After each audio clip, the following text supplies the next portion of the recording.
नमस्कार दोस्तों, स्वागत है आप सभी का आपके अपने YouTube channel Shyam class study में। साथियों, आज की इस वीडियो में यूपी पुलिस भर्ती परीक्षा में पूछे जाने वाले हिंदी के अति महत्वपूर्ण 38 प्रश्नों का प्रैक्टिस सेट लेकर के आया हूं। साथियों, मैं आपको लगातार वही प्रश्न करा रहा हूं जो सीधे आपको परीक्षा में देखने को मिलने वाले हैं। तो साथियों, आज के प्रैक्टिस सेट को आप जो लोग शुरू से लेकर के एंड तक पूरा करिएगा और प्रैक्टिस सेट को पूरा करने के बाद आपको जो है अपना स्कोर है वो ईमानदारी के साथ कमेंट बॉक्स में बताना है और ये भी बताना है कि आपने हमारे इस प्रैक्टिस सेट में से कितने प्रश्न जो सही किए और ये प्रैक्टिस सेट आपको कैसा लगा। प्रैक्टिस सेट पसंद आए तो वीडियो को आप लाइक कर देना। चैनल को आपने अभी तक सब्सक्राइब नहीं किया होगा तो चैनल को आप लोग जरूर सब्सक्राइब कर लेना और इस प्रैक्टिस सेट को आप अपने सभी दोस्तों के पास जरूर शेयर कर देना जो आपके साथ इस भर्ती प्रक्रिया में सफलता पाने के लिए दिन रात मेहनत कर रहे हैं। तो फिर चलिए शुरू करते हैं आज का अपना ये हिंदी के बहुत ही महत्वपूर्ण 38 प्रश्नों का ये प्रैक्टिस सेट।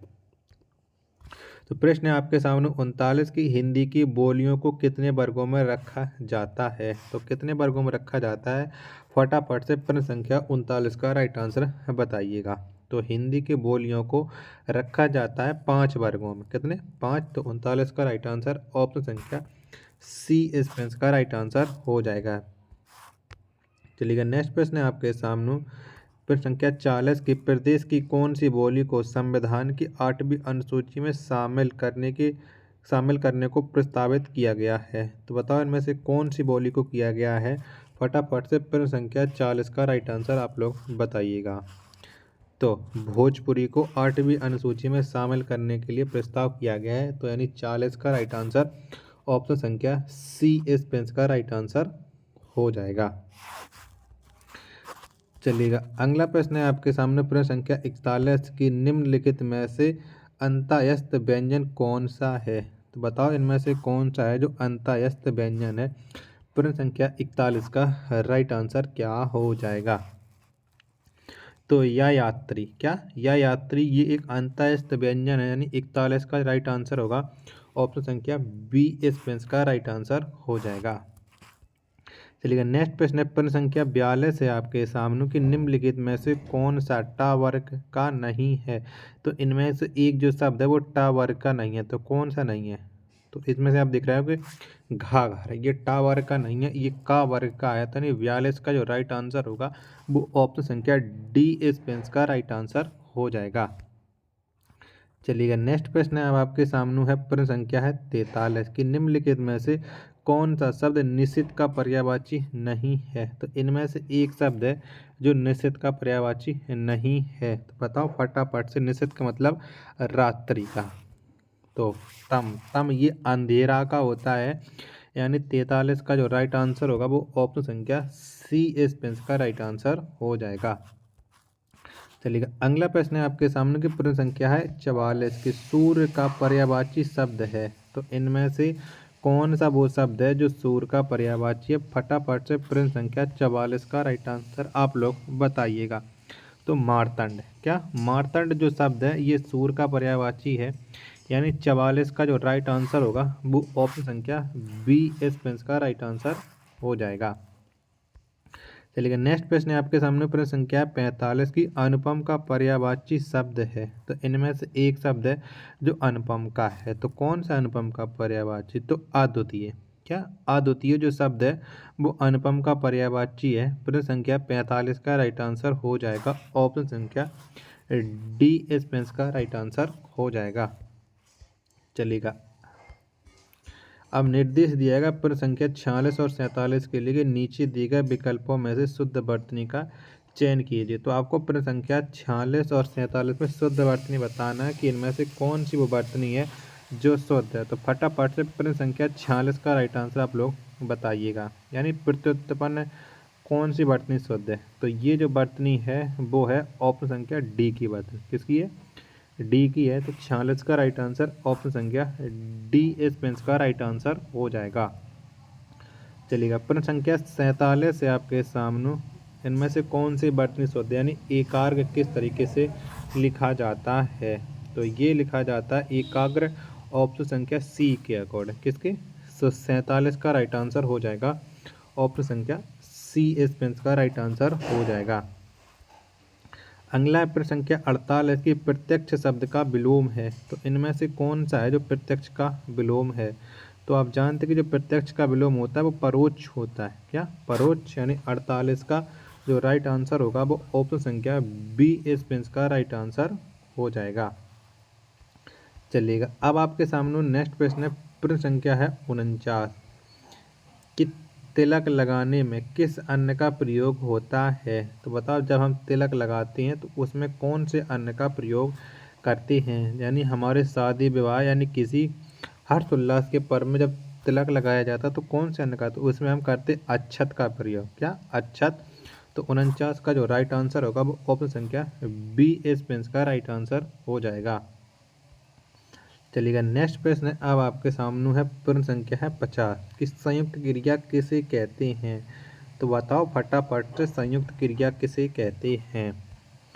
संयुक्त क्रिया उसे कहते हैं जब दो या दो से अधिक क्रियाएं मिलकर किसी पूर्ण क्रिया का बोध कराती हैं, उसे हम संयुक्त क्रिया कहते हैं।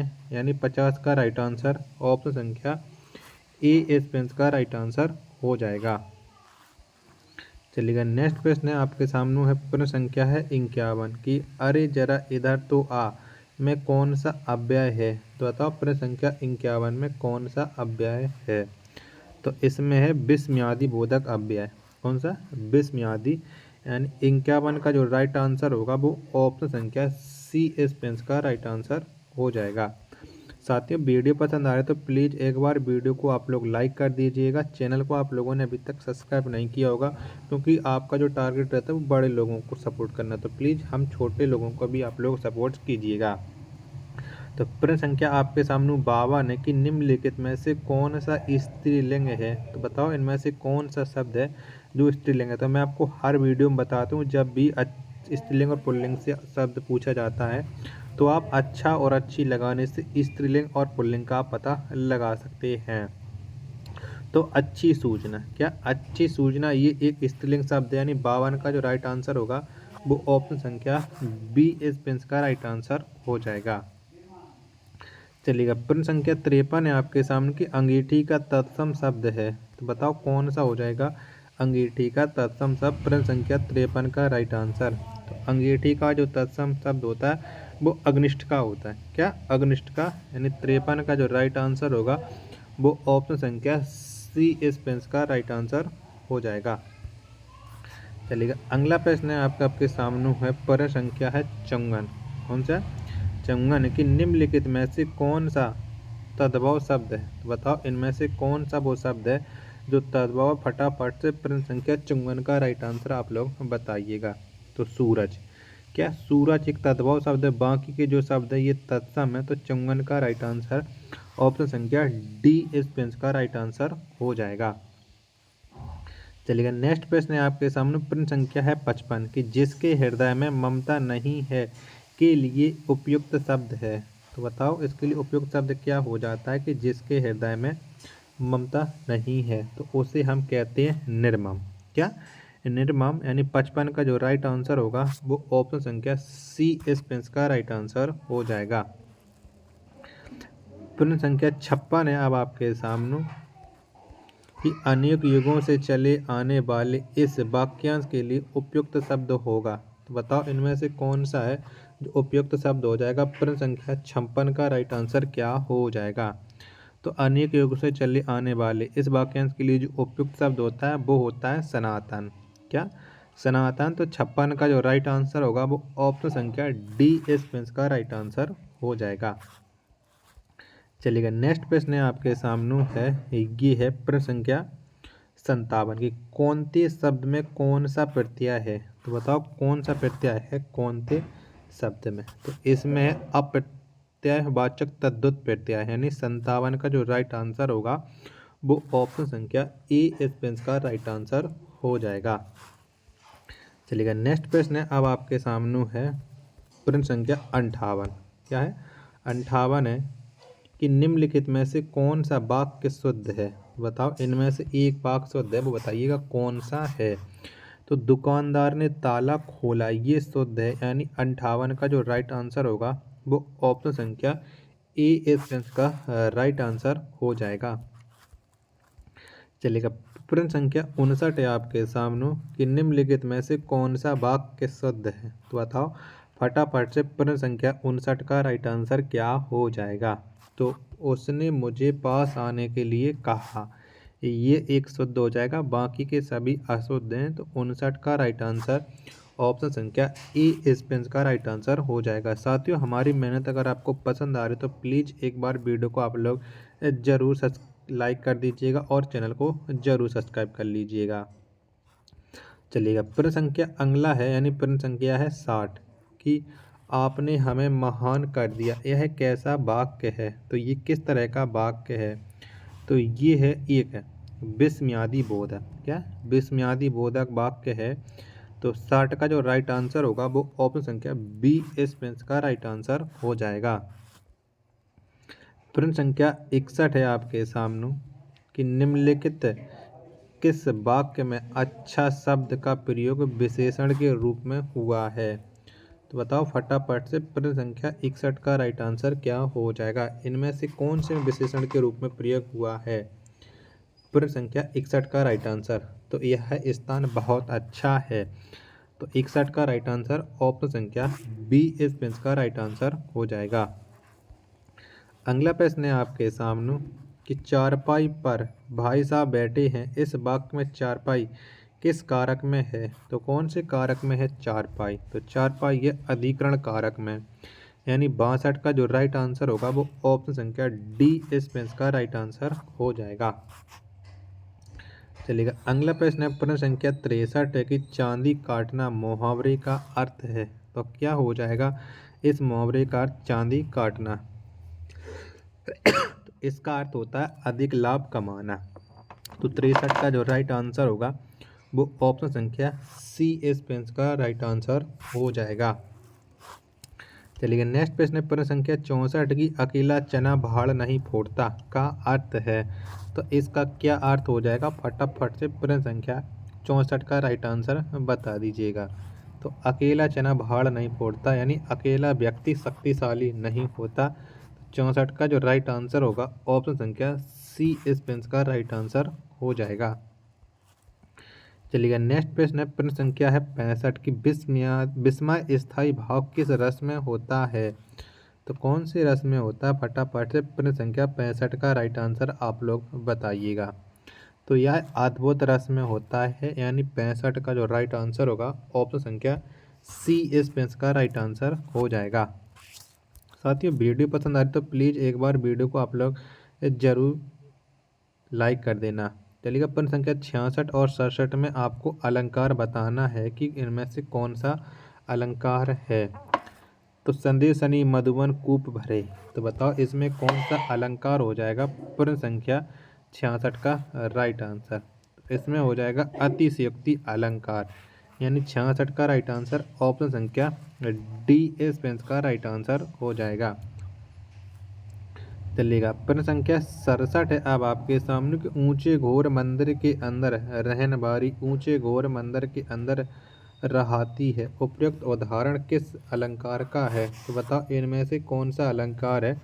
प्रश्न संख्या 67 का राइट आंसर क्या हो जाएगा। तो इसमें है यमक अलंकार। कौन सा है यमक अलंकार। 67 का राइट आंसर ऑप्शन संख्या ई इसपेंस का राइट आंसर हो जाएगा।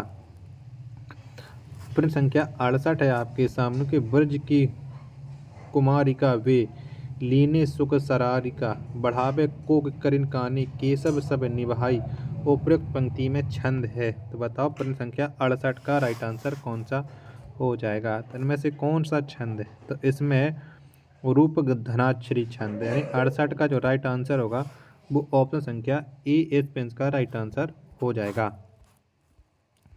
चलिएगा नेक्स्ट प्रश्न अब आपके सामने है प्रश्न संख्या 69 की हिंदी काव्य रसों की कुल संख्या है तो कितनी है। तो आप जानते हैं कि हिंदी में जो कुल काव्य हैं, सॉरी हिंदी में जो रस हैं उनकी संख्या है 9। कितनी है 9 है। तो 69 का राइट आंसर ऑप्शन संख्या सी इसपेंस का राइट आंसर हो जाएगा। प्रश्न संख्या 70 है आपके सामने कि बैताल पचीसी के रचनाकार हैं तो कौन है। तो बैताल पचीसी के जो रचनाकार हैं वो हैं लल्लू लाल। तो 70 का राइट आंसर ऑप्शन संख्या ए इसपेंस का राइट आंसर हो जाएगा। साथियों, अगर आपको ये वीडियो पसंद आई तो प्लीज़ आप एक वीडियो को लाइक कर देना। चैनल को अभी तक आपने सब्सक्राइब नहीं किया होगा तो चैनल को आप लोग ज़रूर सब्सक्राइब कर लेना।